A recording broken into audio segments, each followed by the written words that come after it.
जखम तू गहरा तोड़ दिहलू ने के नाता भले मर जाइब दुआर पतहरा सगरू अनहरिया बुझाता अब तो अखियन से गिराता लोरे सनम काहे हो गइलू इतना कठोर सनम है काहे हो गइलू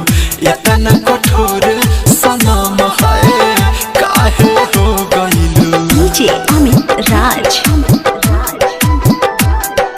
कलमालपुर घाट।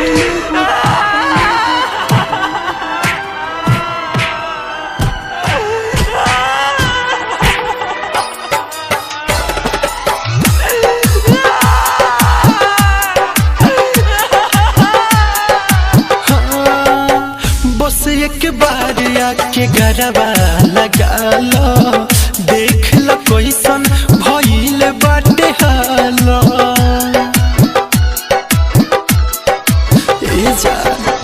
बस एक बार आके गरबा लगा लो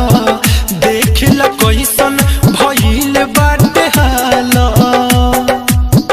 काहे मिटावा तारू प्रेम कहानी अभी न कुछ बुझाई डर जनी सुन जा मानस रानी बाद में याद हमारे आई जानी तू रह प्रीतिया के डोर सनम काहे हो गइलू इतना कठोर सनम है काहे हो गइलू इतना कठोर सनम है काहे हो गइलू। Aditya recording studio Gopalganj. निशा हमरा संगे डीजे अमित राज बता दो जमाना से कि तू हमरा कलमालपुर घाट। बता दो खाके कसम कही सुना सनम हो छोड़ब न साथ तहर जन्म जन्म हो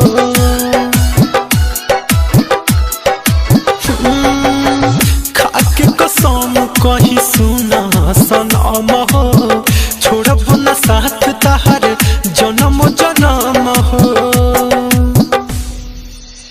राइटर मनोज से नाथ कहेले